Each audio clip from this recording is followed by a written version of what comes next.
안녕하세요. 아스코에서는 놀라운 결과들이 발표되고 있습니다. 스타틴은 이상지질혈증 치료제인데요. 스타틴이 항암제 학회인 아스코에서 발표가 되었습니다. 무슨 일일까요? 스타틴이 3중 음성 유방암에서 생존율을 개선했다는 소식입니다. 여러분은 지금 전혀 관련 없어 보이는 스타틴이 항암제로 모습을 변신하는 현장을 보고 계십니다. 앱스트랙을 살펴보겠습니다. 제목에 스타틴이 정말로 등장했습니다. 굉장히 신기하죠? 배경 설명을 보면요, 기존의 스타틴은 타겟 패스웨이를 보였던 적이 있다고 합니다. 벌써 전부터 혹시 스타틴이 항암 효과도 있는 거 아닌가 하는 증거들이 있어 왔다는 겁니다. 특히 칼시노제네시스에 영향을 미치는 것으로 알려져 있었습니다. 칼시노제네시스는 엉커제네시스, 투머리제네시스라고도 불립니다. 이름에서 벌써 단어의 뜻을 알 수 있죠. 칼시노마, 엉코, 투머 모두 암세포를 의미하는 단어입니다. 그리고 제네시스는 창조한다, 만들어낸다는 뜻이죠. 그러니까 암세포를 만들어낸다는 뜻입니다. Formation of a Cancer라는 뜻이죠. 그러니까 한마디로 스타틴이 브레스트 캔서에서 칼시노제네시스 과정에 작용하는 게 아니냐는 것이 이야기가 되고 있던 상태였다는 겁니다. 그럼 칼시노제네시스는 처음에 어떻게 진행되는 걸까요? 오른쪽에 그림이 있습니다. 처음에는 뮤테이션이 발생합니다. 이게 암세포의 발생에 큰 영향을 미칩니다. 시초입니다. 어떤 뮤테이션이냐? 바로 암세포를 억제하는 유전자를 꺼버립니다. 인간의 몸은 하루에도 5,000개의 암세포들이 발생합니다. 전혀 없는 게 아닙니다. 그런데 다 제거되고 억제되죠. 그런데 세포에 변이가 발생해서 이 암세포들을 억제하지 못하게 되면 그때 암이 발생하는 것입니다. 그러면 암세포가 퍼지겠죠. proliferate 합니다. 게다가 설상가상으로 뮤테이션이 DNA 리페어 진도 신호를 꺼버립니다. 암세포는 DNA가 망가진 상태인데 이 DNA 리페어를 못하게 전원 버튼을 꺼버리는 겁니다. 그러니까 우리 몸의 세포는 순식간에 해킹당한 겁니다. 암세포가 발생하면서 순식간에 자기를 억제하던 유전자 신호를 꺼버리고 DNA를 복구하는 유전자 신호도 꺼버리는 겁니다. 교활한 녀석이죠. 이렇게 되면 우리 몸은 속수무책으로 당하게 됩니다. 한마디로 암세포는 자신을 견제하던 우리 몸의 방어 기제들을 전부 인액티베이션 시켜버리면서 세력을 확장해 나갑니다. 이 암세포를 견제하려고 오는 세력들을 전부 스턴걸어버리고 유유히 나아가는 것이죠. 암이 된 세포의 관점에서 보면 굉장히 성공한 세포죠.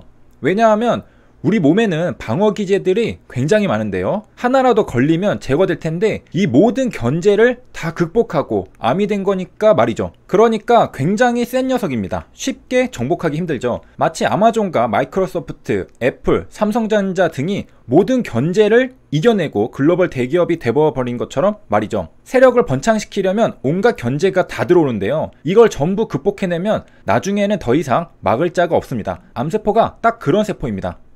물론 기업은 성공했다는 측면에서 긍정적인 부분이고 암세포는 우리 몸을 해하니까 부정적인 부분이겠습니다. 둘 다 생존에는 압도적으로 성공한 것이죠. 다시 논문으로 돌아와서요. Cox Proportional Hazard Regression을 사용했다고 하는데요. 이게 뭐냐? 많이 들어봤죠? 우리가 생존 분석을 하는 데는 크게 두 가지를 많이 들어보게 됩니다. 하나는 방금 본 콕스 비례위험 모형이고요. 다른 하나는 케플랜 마이어입니다. 케플랜 마이어는 임상결과 논문에서 OS나 PFS를 나타내는 그래프로 많이 본 적 있죠. 비모수적 방법입니다. 샘플 데이터에서 그대로 도출해내죠. 그냥 그대로 계산해서 그래프를 그리면 끝입니다. 그런데 좀 특이한 게 바로 콕스 비례위험 모형입니다. 모수적 방법도 아니고 비모수적 방법도 아니고 어중간한 준모수적 방법이죠.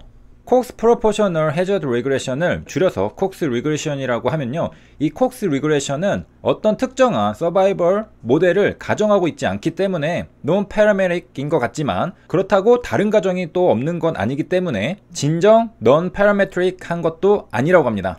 이게 무슨 말이냐? 한마디로 일반적인 모수 통계 분석에서 가정하는 것과는 조금 다른 가정을 한다는 것이죠. 그래서 비모수적 통계 분석이라고 분류하기에는 가정이 있기 때문에 준모수적 통계 분석이라고 부르는 겁니다. 그 가정이 뭐냐? 바로 컨스턴트입니다. 시간이 지나도 서바이벌에 대한 변수가 컨스턴트하다는 걸 가정합니다. 그러니까 전혀 모수에 대한 가정이 없는 건 아닙니다. 어렵기 때문에 통계학자의 가이드 없이는 콕스 리그레션을 사용하지 말라고 하네요. 뭐가 컨스턴트하다는지 잘 이해가 안 되죠? 이 설명을 보면 곧장 이해됩니다. 콕스 리그레션은 바로 비례 위험 모형 중 하나인데요. 비례 위험 모형은 우리가 살펴보고 있듯이 생존 분석에서 쓰는 통계 모델입니다. 모수적 방법은 아닌데 그렇다고 완전히 비모수적 방법도 아니라고 했었죠. 그래서 어중간한 단어인 준모수적 방법을 이용하여 생존 함수를 추정한다고 표현하고 있습니다. 추정을 하기 때문에 비모수적 방법이라고 부를 수 없는 것입니다. 비례 위험 모형 하면 대표적인 게 우리가 살펴보고 있는 콕스 리그레션인데요. 1972년에 통계학자 데이비드 콕스가 처음 개발했습니다. 그렇다면 무엇이 컨스턴트하다는 거냐? 시간에 상관없이 어떤 변수의 위험비, 해저드 레이시오는 항상 일정하다고 가정합니다.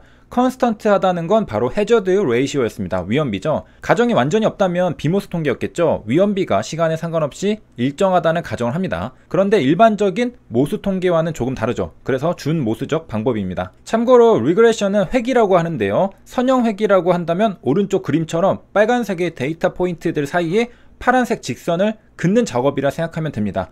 이걸 선형 획이, 리니어 리그레션이라고 합니다. 독립변수와 종속변수 간에 선을 그어보는 것이죠. 독립변수와 종속변수 사이의 관계를 알고 싶을 때 사용합니다. 정리하면요, 콕스 리그레션의 full name은 Cox Proportional Hazard Regression입니다. 여기에 왜 proportional 비례라는 단어가 들어갔냐면 비례성 가정이 들어갔기 때문입니다. 바로 계속 살펴본 대로 해저드 레이시오가 시간에 관계없이 일정한 값을 나타낸다는 가정입니다. 시간이 갈수록 비례해서 해저드 레이시오도 일정하게 나타난다는 겁니다. 시간에 따라 해저드 레이시오가 들쭉날쭉 달라진다는 게 아니죠. 만약에 시간에 따라 해저드 레이시오가 달라진다면 콕스 리그레션은 못 씁니다. 나중에 콕스 리그레션을 쓸 때도 비례성 가정을 사용할 수 있는지 검사를 합니다. 콕스 리그레션을 돌려보면요, 이렇게 결과가 나옵니다. 이벤트는 데스를 나타내고요, 100명 중 51명이 사망했습니다. 그리고 49명은 censored라고 적혀 있는데요, still alive라는 뜻입니다. 즉 임상시험이 끝난 시점에도 살아있는 환자들의 숫자를 말합니다. 여기 리그레션의 결과를 볼 수 있는데요, B, 베타라고 적혀 있는 게 리그레션의 weight를 나타냅니다. coefficient죠. 그리고 exponential 베타가 proportional hazard를 나타냅니다. 가만 보면요, B가 마이너스면 exponential 베타는 1보다 작죠. B가 플러스면 exponential 베타는 1보다 크죠. 여기에서는 통계적 유의성이 충족된 게 Ag밖에 없습니다. 0.003인데요. exponential 베타가 1.039인데요. 이게 해저드 레이시오라는 뜻이잖아요. Ag가 높을수록 해저드 레이시오는 높아집니다. 혹시나 베타와 익스포넨셜 베타의 관계가 궁금할 수 있는데요, 그냥 베타에다가 익스포넨셜 한 겁니다. 계산하면 똑같이 나옵니다. 익스포넨셜 베타가 1보다 크면 리스크가 커지는 건데, 그러기 위해서는 베타의 코이피션트가 플러스여야겠죠. 그래서 파시티브 코이피션트는 worse prognosis를 나타내고요, 네거티브 코이피션트는 protective effect를 나타냅니다. 한마디로 코이피션트가 플러스면 리스크가 우상향하는 모습이니까 안 좋은 거고요, 코이피션트가 마이너스면 리스크가 우하향하는 모습이니까 좋은 겁니다. 세 줄 요약입니다. 베타는 코이피션트입니다. 익스포넨셜 베타는 해저드 레이시오입니다. 콕스 프로포셔널 해저드 리그레션은 준모수적 방법입니다. 여기까지 시청해주셔서 감사합니다.